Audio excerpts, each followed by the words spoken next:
Shaamar kafuudhee jaalatamtoota kabajamtoota hordoftoota keenya jirtu fayyaa keessanii nagaa keenya galata waaqayyoo baga nagaa fayyaa taatan sinin jecha har'ammoo eenyu wajjiniin dhufne nama haaraa wajjiniin dhufneeti jirra. Namni haaraan kun maqaan isaa eenyudha? Wal bartuu sinin jedha. Maqaan isaa eenyu jedhama? Maqaan kee eenyu jedhama? Maqaa keetti Miliyoon Dirribaa jedhama. Miliyoon akkuma beekamu miiltaa YouTube miiltaa jedhu kan isaatu jechuudha. Miiltaa tubee kan jiru jechuudha. Subscribe miiltaa tubee jedha duraan, amma garuu miliyoon kan jedhu jechuudha. Miliyoon tubee kan jedhu subscribe, share, like gochuudhaanii fi egaa gama keessanitti makadhaa guddifadhaa isiniin jenna. Asumarraan immoo warreen akka kiyyaa biyya namaa turtanii kan daa'ima qabdan yookaan kan ijoollee godhatanii biyyaa baatan jechuudha. Asirratti wanni asiniin jechuu barbaadu dafaatu gara daa'ima keessanii isiniin jechuun barbaada. Maaldhaafi mucaan kun akkuma argaa jirtan daa'ima waggaa 8ti. Hanga ammasitti garuu barumsa hin galle jechuudha. Galee amma gale malee dura hin galle jechuudha. Silaa daa'imni kun daa'ima kutaa 2 yookaan kutaa 3 ta'uu qaba ture. Garuu immoo daa'imni gaafuma haati bira jirtu wayya jechuudha. Abbaan hagas hunda miti jechuudha. Hamma haadhaa saniin gahuu fi waan hundumaafuu haadha wayyaa fi kanaafuu yeroo keessanii baay'istanii warri daa'ima qabdan yeroo keessanis qisaasessaa, yeroo daa'imman keessaniitis qisaasessitu jechuudha. Kanaafuu daftanii daa'ima keessanitti galtanii barsiifachuu qabdu. Daftanii daa'ima keessatti galtanii wantoota garaagaraa barsiisuu qabdu.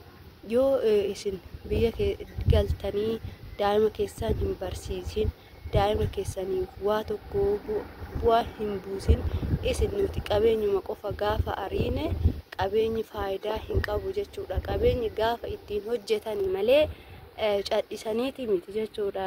Qabeenyi kun kan hojjetamu gaafa ittiin hojjetan wayya jechuudha. Maaliif qabeenya hojjennee gaafa qabeenya saniin hin hojjetini bu'a qabeessa nu gochuu hin danda'u jechuudha qabeenyi keenya. Kanaaf waan qabnu hundumaattu qabeenya keenya san karaa ijoollee keenyatti dabarsuu yoo barbaanne qabeenyi qofti bu'aa hin qabuuti. Sammuun barumsi barbaachisaadha jechuudha. Beekumsi barbaachisaadha. Kanaafuu ijoolleen keenya immoo akka beekan akka baratan gochuudhaaf barsiisuu qabna jechuudha. Ijoollee keenya daa'imman keenya barsiisuu qabna. Kanaafuu warri daa'ima qabdanii warra isaa bira jira warra kiyya biratti hin gatadhe hin barsiisuu kanneen jettan dhugaadha. Isaan nu caala kunuunsu daa'ima jechuudha. Daa'imman akkaawwanni jechuudha baay'ee kunuunsu, baay'ee jaallatu, hin baalageessullee jechuudha. Akkaawwanni baay'ee baalageessu. Maaliif hin tuqanii ittiin dubbatanii lolaniini yeroo isaan mana barumsaa hafanis irrumaa callisu jechuudha. Kanaafuu hamma san hunda barumsattis jireenyattis barataa ta'ee of danda'ee sammuun isaa beekaa ta'ee waa hundaayyuu kan beeku ta'ee guddachuuti hin danda'u jechuudha. Kanaafuu akka daa'ima keessan sin jalaa booddeerra gaafa guddate daa'imni namaaf ijoolleen jechuudha. Gaafa xinnoo ol siqan namaaf isin ajajamanii yeroo dargaggummaa keessa jiran akkuma fedhii isaanii akkuma sammuu isaanii ajaje ta'uu barbaadu waan ta'eef osoo sadarkaa sanirra hin gahin warreen ijoollee qabdan galaatoo barsiifadhaa. Kan haatii fi abbaan bira jiran wayyaa. Abbaan qofti immoo bu'aa hin qabu jechuudha. Haatis bira jiraachuutii qabdi jechuudha. Daa'ima gaafa haati fi abbaan bira jiraatan seeraan guddatti isiniin jedhee jira jechuudha.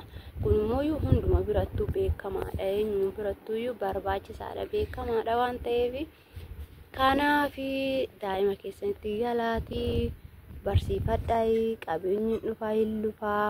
waan godhatanii kanaaf mootuyyuu biyyattis xumurachuu hin dandeessu hundumtu nam haadholiin keenya abbootiin keenya biyya baaniitii miti kan nu guddisanii yookaan immoo gara diigalaniitii miti biyya namaa deemaniitii miti kan nu guddisan biyyuma isaanii keessatti xaarrataniitii kan nu guddisanii kanaan isiniin jedha. Egaa kuni waanuma argaa jirrudha jechuudha. Yeroo keenya biyya namaatitti warreen gaa'ila hin qabnes gaa'ila keenya malee hafnee yeroon ijoollee itti argannu yeroon daa'ima itti argannu nurra darbee waan akkasiisan jechuudha. Ijoollee keenya baay'inaan kan muudachaati jiru jechuudha. Kanarraa osoo of qusanne jechuudha. Qabeenya ari'uun faayidaa hin qabu. Qabeenyi firii yoo itti godhanni malee jechuudha.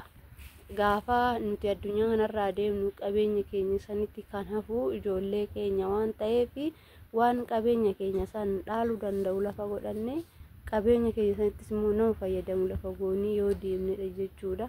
Namni biyya lafaa kanarratti hojjetaa hin argatus immoo fudhatee too hin deemu jechuudha. Wanti nuti fudhannee biyya lafaa kanarraa deemnu hin jiru jechuudha.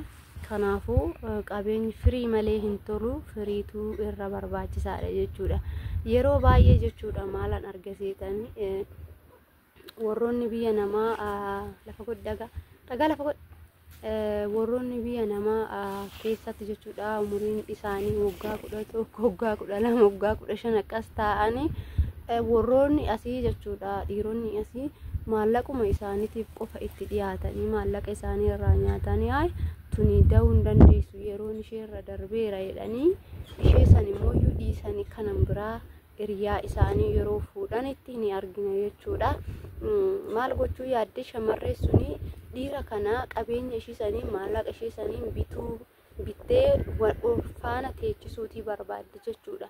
Dhiirri sun immoo ilmoo barbaada, dhala barbaada waan ta'eef ishii hin barbaadu. Haala sanirraa kan ka'e maallaqa isheetitti fayyadamee ishee dhiiseeti kan biraa fuudhaa jechuudha. Maaliif inni ilmoo barbaada jechuudha. Dhiironni irra caalan akkas jechuudha. Warroota umuriidhaan deddeeman kana wanni malee hin fuudhan jechuudha. Maallaqee isaaniitii malee fuudhanii bultii wajjin ijaarrachuu fi miti jechuudha. Kanan isiniin jedha kun gorsa kootii fi waanan dhagee fi waanan argeedha. Hundumti keessanuu warreen mana kanaaf haaraa taatan subscribe, share, like godhaa. Akkasuma nama kanallee nu jajjabeessaa gara biraatiin immoo miiltaatu irratti illee hin dhufna. Waan haaraa gorsa adda addaa isinii qabanneetti dhufna isiniin jedha. Horaa bulaa deebanaa isiniin jedha.